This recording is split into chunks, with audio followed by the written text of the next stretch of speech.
Welcome back to another episode. Today, I am super excited to have my friend MarkO join us.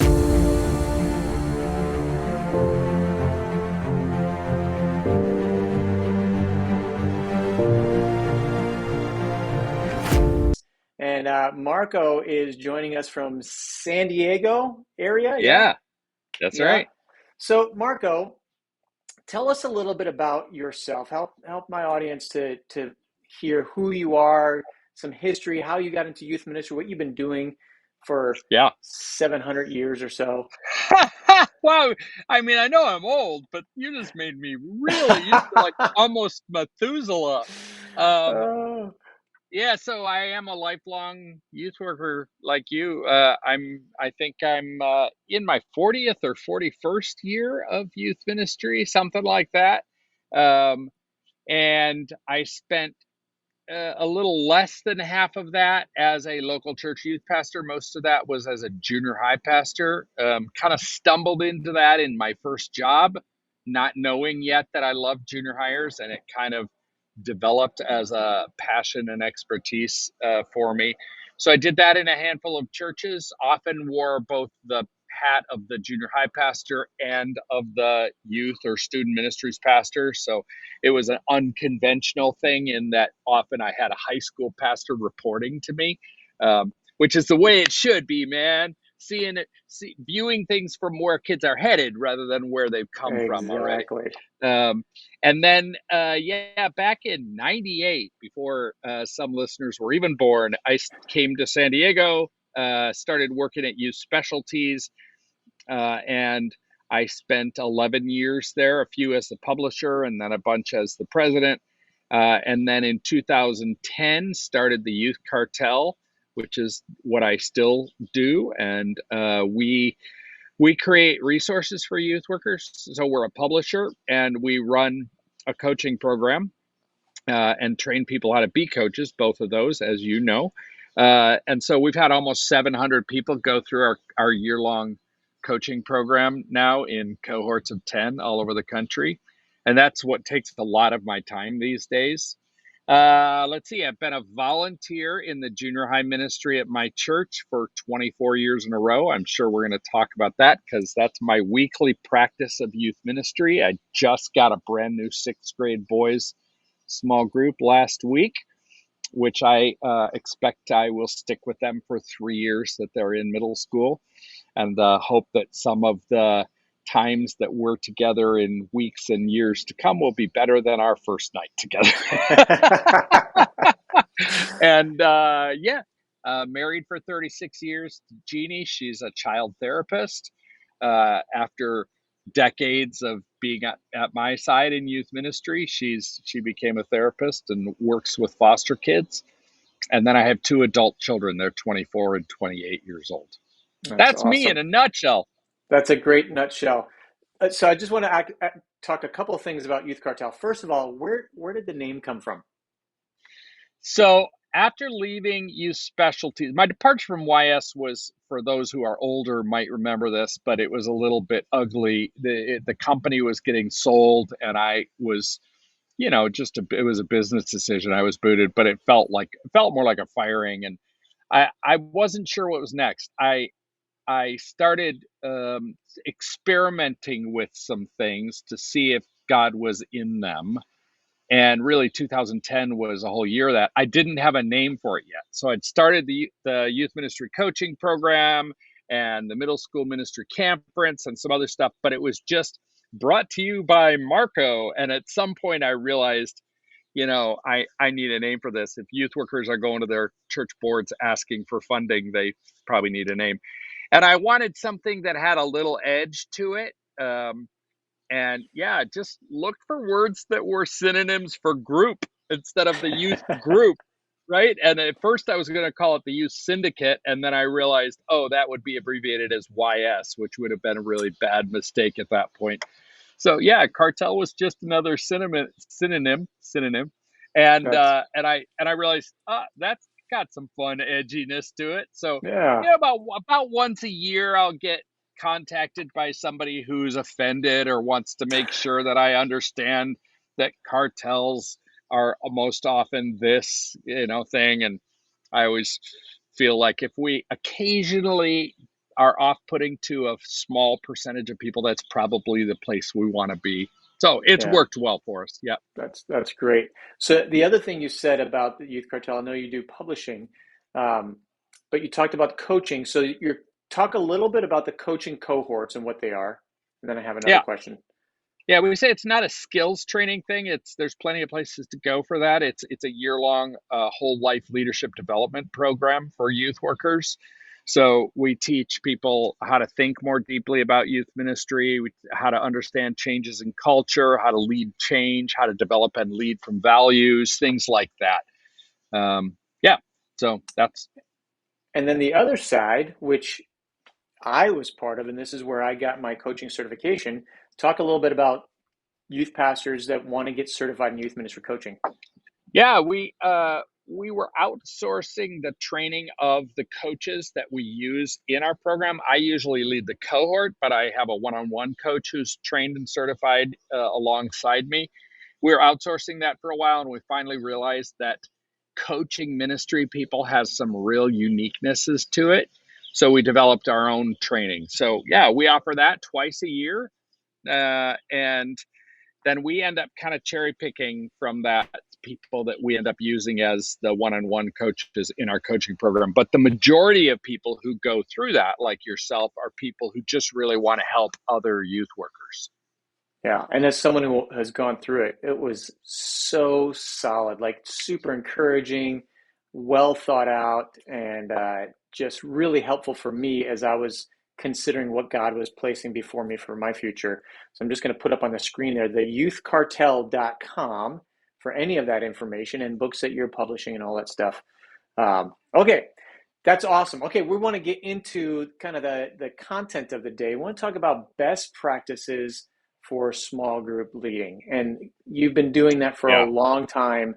Um, and I joked earlier 700 years, but you and I both have been in this. You said around 40 plus years. I just am on the edge of 30 years. So I'm like 650 years, Yeah, uh, that's right. It's in right. dog years, youth pastor years. Yeah. Exactly. So you kind of have you've done a few things in this world, and I love that you were a youth pastor and you continue to be a small group leader. That's been my practice along the way. When I worked at district office, I was still a small group leader, and 12 out of my 29 plus years, I've been, middle school has been my thing. I was a middle school pastor, so um, there obviously will have a little bent there, but I think most of the practices probably will fit for both middle school and high school. But talk about when you think about the best practices for. I think this can be for through the lens of a youth pastor as well as through the lens of a volunteer.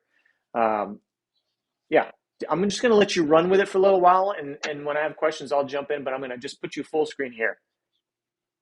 Well, it's such a broad question. So maybe we should parse that into two halves and talk about the youth pastor side, more the structuring and that kind of thing, and then also then we can get to more the question of leading a small group, which is a whole different set of questions. So yeah, on the structuring side, I guess I would say first of all, I'm really seen over the years that consistent small groups that are with an adult and the same kids over time, not just, hey, gather into groups right now that are random in that moment, but actually consistent groups over a period of times, ideally over years, um, is really, I think, it's hard for me to conceive of a lot of ways to really succeed in youth ministry today with where teenagers are today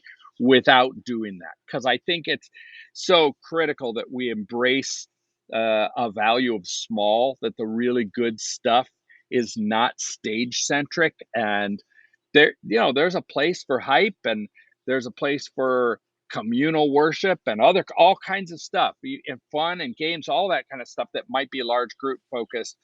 But if we're going to walk alongside teenagers on their journeys toward Jesus, then they have to, it's critical that they're known, that their names are said, that there's a place where they can be safe and ask hard questions, to express their doubts, to verbalize their belief. Boy, just as a sidebar, we've learned over the last maybe decade that it's just absolutely critical that teenagers verbalize what they believe, or it's really unlikely that they're going to hold on to their beliefs. So what they say ends up having way more import than what I say or what the youth worker says.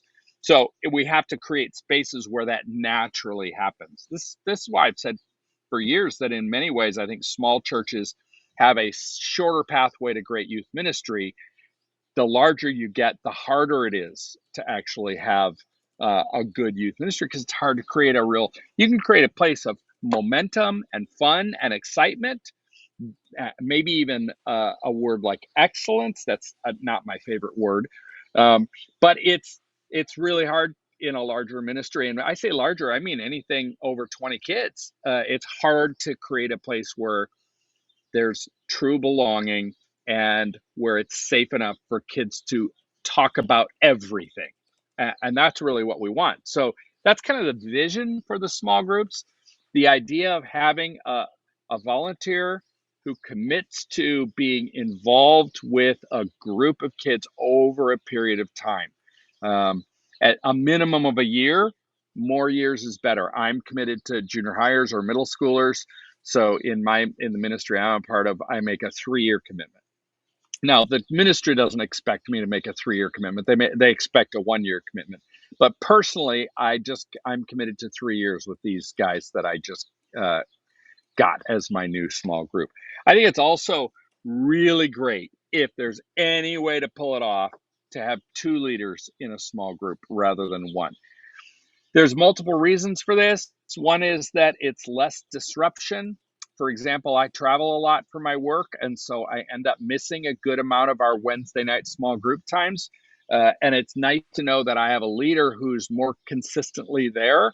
He travels a little bit, but usually one or the other of us are there, and hopefully both of us.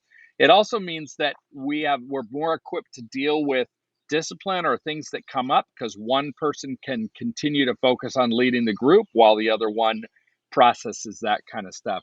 And the reality is, some of the guys in my small group are going to connect with me more, and some are going to connect with Chris more, my co-leader. By the way, I have a co-leader who's been involved in junior high ministry for 25 years. So between the two of us, we have a rather absurd amount of middle school ministry experience. Yeah, I love it. My co-leader is middle-aged, but I think it's awesome when you can have middle-aged or older leader paired with younger leader, which could be, a college-age student or even a high schooler if you're working with middle schoolers. Because we bring, I think my boys in my small group think of me almost like a grandfather.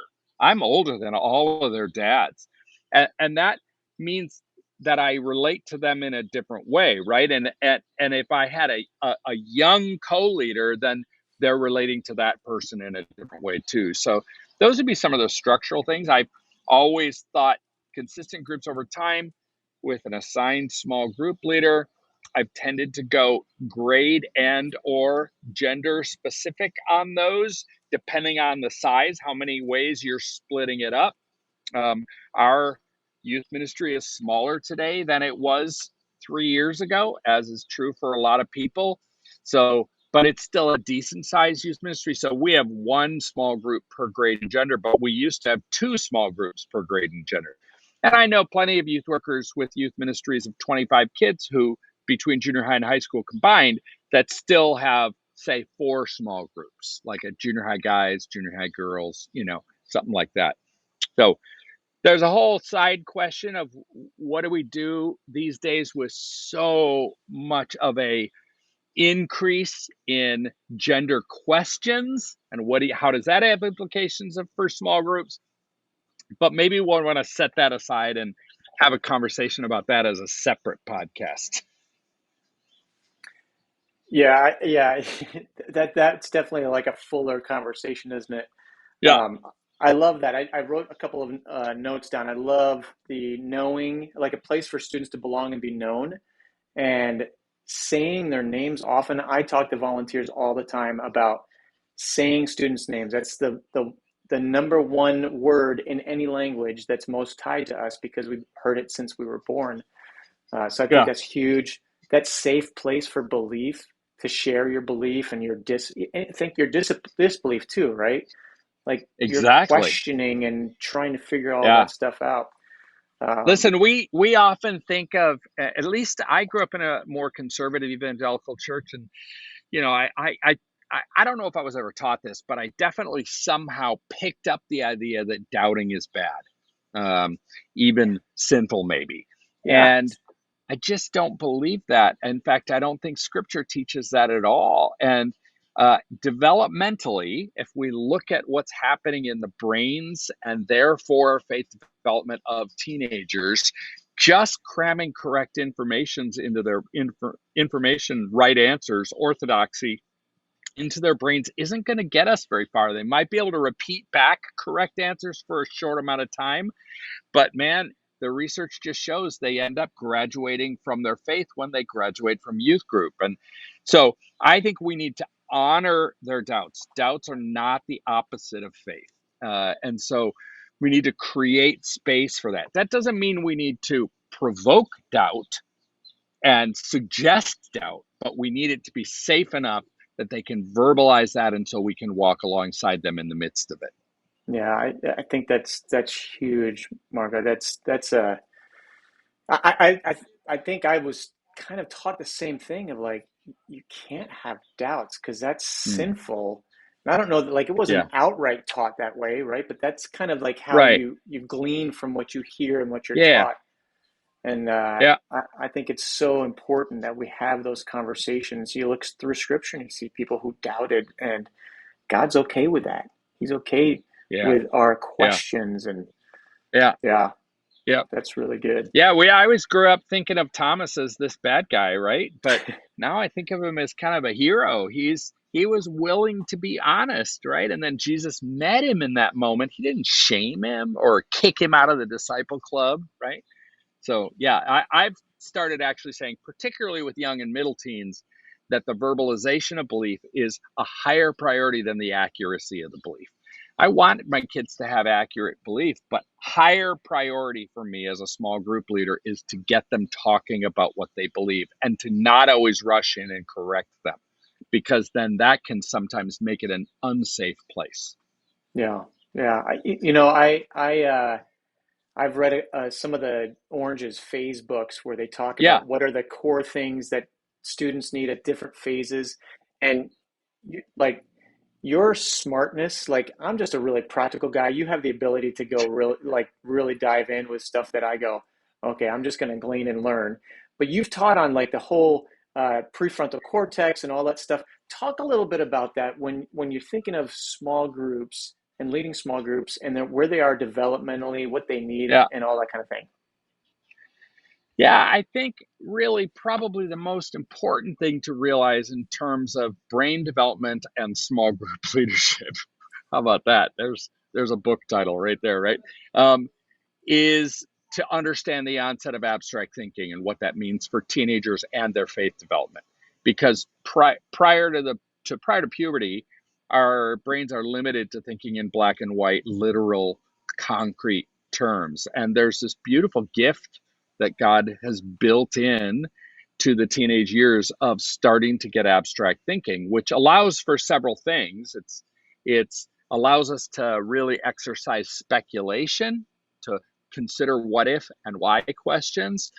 And it also gives us the ability to exercise third person perspective. Like, what is it that Eric is perceiving about me right now as I say this sentence? That's third person perspective. Those two realities just change everything, including that's why teenage emotions are like they are. It's why their relationships are changing dramatically. But it specifically is why their faith is taking a whole chapter turn, right? Because the concrete things that they believed, even if they weren't yet believers, right? So the concrete things that they concluded in their preteen years are now being kind of brought under the microscope one at a time when questions call for those beliefs to be brought up. So the example I often give is a junior high kid who has a nice, beautiful, concrete belief about God answering prayer, and then his grandpa gets cancer and he starts to pray daily for his grandpa to be healed, but then his grandpa dies. Suddenly his preteen or childhood concrete belief about God answering prayer is brought under the microscope. Now, if he's a younger teen, or even somewhere up into 15, 16, that might be at a subconscious level. He might still not be able to verbalize it. If he's an older teen or a young adult, probably very aware of that question. So a big part of my job as a small group leader is to A, create a space where that stuff can safely be talked about, and B, prompt my guys, not with doubts. It's not like I want to suggest, you still believe that God answers prayer, right? It's not like I want to introduce questions, but I want to prompt them to consider what they believe and to verbalize what they believe. And if they verbalize something that's concrete and you might even say childish, as a junior high leader, I tend to leave that alone. I don't need to undermine them. That will come in due time, quite naturally through their own life experience. But I need to watch for hints, and the hints come in two ways for me as a small group leader. One is discernment. I just need hints from the Holy Spirit that when a kid says something, whether or not that's a place I should explore more, should I ask more questions? And the other hints come from the statements and questions the guys make themselves. And often they don't verbalize things in a helpful way, right? So it's not like that same kid, he's probably not going to say in my small group time some point, you know, I'm really struggling with the question of whether God hears our prayers and can do anything about them. And I'm finding that my childhood belief about prayer is no longer satisfying, and I'd like your help in replacing it with something more robust, right? That's not going to happen. Instead, the kid's just going to say, I think prayer's stupid. And I have to discern in that moment, is he giving me a hint about something behind that deserves my curious and loving and grace-filled questions to help him to articulate what it is he's wondering or what it is he believes. And if there is a doubt or a question in that, to come alongside him with the help of scripture to help him potentially replace that with something more abstract, more adult-like, more robust. Yeah, that's so good. Like I said, those are the kind of things when I go, sure, I can read stuff, but you've studied this stuff, you've learned it, you've taught it many times, and I'm really thankful for that insight that you have, because as someone who has been a youth pastor and a small group leader, those are the kind of insights I need to understand. Like my own sixth grade son and daughter, Yeah, who are making choices, and my 23-year-old daughter and my 21-year-old son, like the choices that they're making are different than my younger kids, and yet sure. still there's still some of the impulsivity that happens from time to time. But my son in particular, I just go, why did he? I'll ask him, why did you do that? I don't know. And Oh, this is a great one. And parents very easily, often, or a youth worker, or a small group leader, will misconstrue that answer as either a lie or an obfuscation or something like that. But the reality is, it's likely, most often, the most honest answer they can give. yeah, They don't know. They're still figuring it out. And like you said, their prefrontal cortex, which is logic and rational thinking, is still significantly underdeveloped until their mid or late 20s. So that kind of stuff's hard. Same thing yeah, is with emotions. Their brains are not yet fully wired for understanding and interpreting emotions. They're still figuring that out. And so when you ask them, you know, you look kind of down. What are you feeling right now? Even if you ask a good, curious question that's non-shaming, it's very possible the answer you'll get is, I don't know. And that might really be the genuine, honest truth, right? That doesn't mean we stop at that point. We continue to exercise curiosity and ask follow-up questions. And with younger teens, I'll often give them a multiple choice question. Well, are you feeling this or this or this? Is there a cause, or are you just feeling blue and you don't really know why? Probably wouldn't use the word blue. That's an old person. That's an old term, isn't it? That's fun. That's good.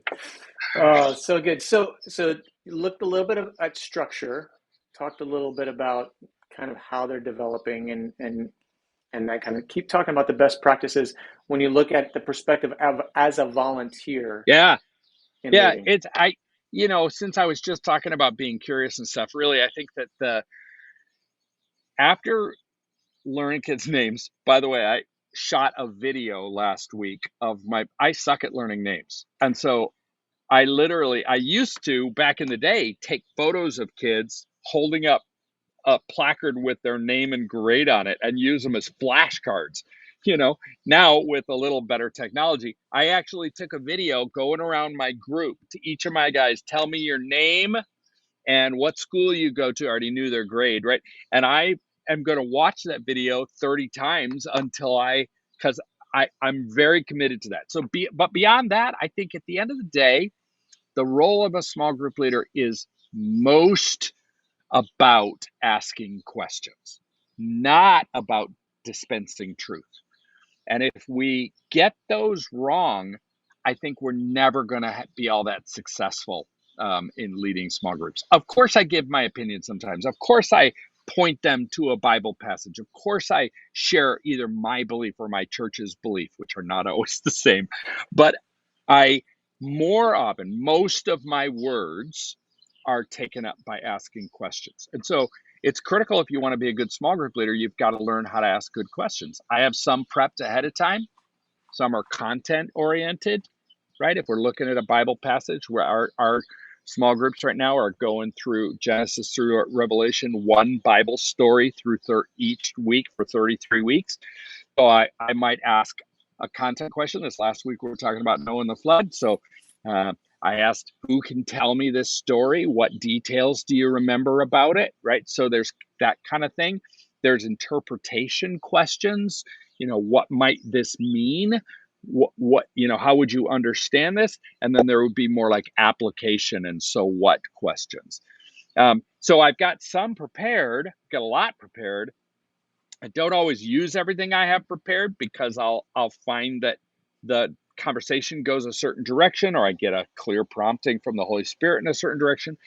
But I'm also then being responsive in the moment and introducing additional questions. So, man, if small group leader like me, if you can learn that art, and that is more art than science, then that's the biggest thing. If you can, it's the second biggest thing. The biggest thing is that I would pray that Jesus would develop a heart in me of love for these kids, right? And I really need that right now for these sixth grade guys.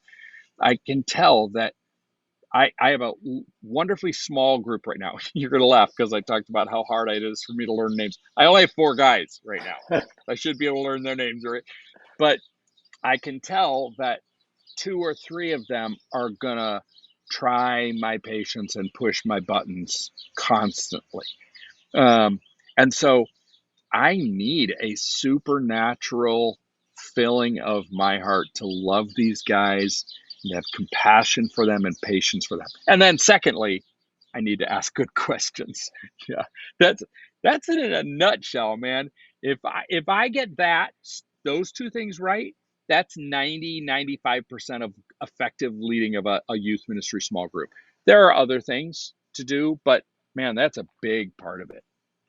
Yeah, that's really good. You said I love that you said you've got 4 guys and 2 or 3 of them are really going to try your patience. That's that's middle school ministry, junior high ministry, right? Yep. Um, Right? Totally. yeah, talk But talk a man, little bit. I went into the high school group. We had a combined worship time on Wednesday night, and so I was in the high school group, um, and I saw 3 of my guys from my last small group who are now freshmen in high school. And oh man, they feel like my own sons at this point. I mean, it's a slight exaggeration, but the affection I have for them, and it's reciprocal. I mean, they all came up to me and gave me big hugs and said they missed me. And I happened to also find last week a picture of them when they were new seventh graders. We didn't used to have sixth grade in our ministry. And, just seeing that change, they were just little boys and now they're like men. Yeah, it So was amazing. encouraging to my old youth pastor heart. Yeah. Well, and I think that I mean, you're a junior high, middle school guy, right? So I remember Nolan Sparks was one of my volunteers, and he was my son Karsten's small group leader in eighth grade. And because we moved down to California when Karsten was in eighth grade, and man, Nolan's he's got I probably if he watches, I don't think he'll watch this, but I think he's got at least 10 years on me. Um, but he is uh, the kind of leader that just he's straight up loves the Bible. He's going to come straight at you with the Bible, but he loved those boys in a way that I've had few leaders over the years that just it's like I'm going to give them everything. I'm going to come at it with everything. And Karsten, even though Nolan can be strict and kind of have them toe the line, Karsten would do whatever Nolan told him to do. Mm, He just listened. And so when Carson moved into high school, I begged Nolan to leave the ministry I was leading to go into high school and be Carson's yeah. small group leader. And he says, Eric, I love your son. And if he wants to come hang with me over my house anytime or whatever, he absolutely can. But I'm a middle school guy. I was like, Huh. okay. I'm I'm very, sorry very for happy with that. Karsten, but I like Nolan. Exactly. Exactly. Yeah. Yeah, and that's how I felt. I always wanted him to stick around, but there is something to move Yeah. all the way through. But uh, Yeah, the the absolutely. the one other thing I wanted you to just talk about, like pick a little bit on something you said, and maybe we can kind of wrap up with that. Then we'll hit some rapid fire questions. But you said asking good questions. I've mentioned that before, and before I even unpack it with leaders, the question is, well, what are good questions? What are the best questions we should be asking? Talk a little bit about, you know, open-ended questions versus like the short one word, and what are good questions to ask? I mean, if we're defaulting to a conception of our role as I'm the dispenser of truth, then it's easy to constantly then default to only content questions. What did I say? Repeat it back to me. Or what does the Bible say? Repeat it back. And that's a that's a starting point. I'm not dismissing those. I started with those last Wednesday night with the story of Noah, right? Um, but we've got to move into that interpretation and reflection, So after asking a handful of details about the Noah story, I started asking the guys about how they felt about the fact that God wiped out the whole earth. And then we talked a little bit about how flood stories were very common in all kinds of religions back then. But the uniqueness of this flood story is that God showed mercy to humans by preserving humans through Noah's family. And how did you feel about that? What does that tell us about God? So I want them to reflect and to use their budding abstract thinking ability to consider what they believe and to articulate it. And I want them to talk about how they feel about things too. Those would be similar. Yeah. So, like you said, open ended questions, that things that aren't just yes, no, or don't have a single answer, but move things forward, move kids into a reflective space about their own lives and about what they believe. Yeah, the open-ended question idea is just so, because I mean every parent struggles with this, and I think most small group leaders struggle with this. You ask a question, and it's like, fine, good, okay, great, right? And Yeah. I don't ask my kids when they come home from school, how was school? I ask them questions like, hey, what was the best part of school today, and what really frustrated you today at school? Like those Yeah. kind of questions where they're Right. not going to say, I mean, they might say my brother, but they have to think Yeah. about it. And even we do. I've been doing this with since they were little. listen to the Keys for Kids podcast. It's just a story and scripture and an application. And then I always ask, what did you hear? I ask the same Mm-hmm. thing when they're at church. What did you hear? What did God speak to Yeah. your heart about? And how can you apply that at school today? So that's really good.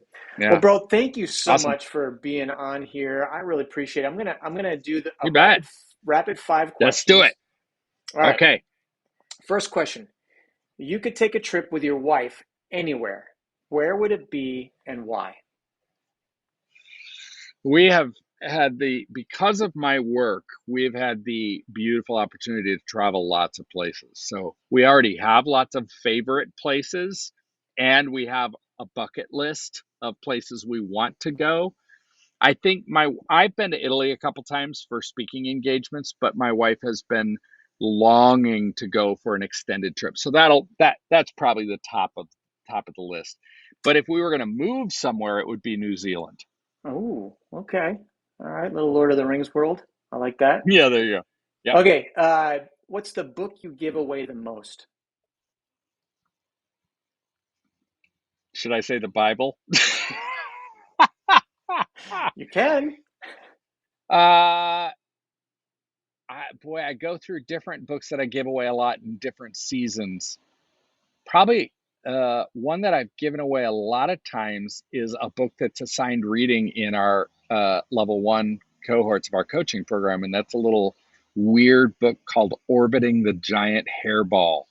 It's about how to maintain creativity when you work for an organization that has red tape and you know, unwieldy processes. So there's a good Great. recommendation for people. Good deal. Okay, what's one skill you don't have that you wish you did? There's so many. The first thing that came to mind is probably not. I probably could come up with a better answer on reflection, but I'm going to say golf. I gave myself a decade of I played once in a great while for a decade. Then I gave another decade where I really played a lot. I mean, 3, 4 times, 5 times, 6 times a month. And I never got good enough to enjoy it. So I quit. So Okay, there you go. good, good, good. All right, you got Yeah. any pets? Not at the moment. We're not good pet people. Yep. But you had a dog at one point, yeah? We've had a couple dogs, and we've Okay, had so if snakes your and birds. And, former pets could talk, uh-huh. what would they say about you?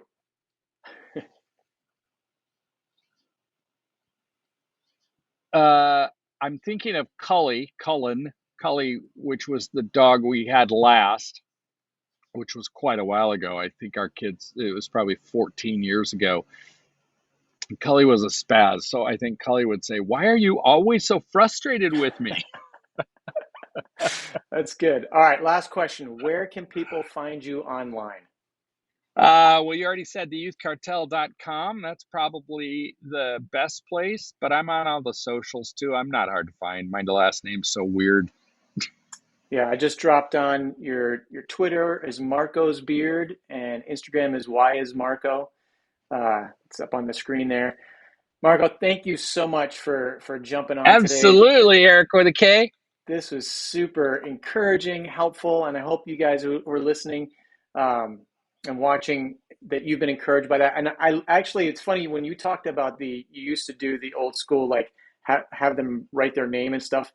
I still do that. I mean, I do it digitally, where Yeah, I have put their name in block letters and then their school and their grade, and I yeah. kind of do that for me to know all of their names, and then also for our volunteers. Actually, I'm gonna include that. There'll be a link down below if you want a free copy of that, as well as what we give to our first time guests, like the information card that they fill out. I'm gonna include that in a link there.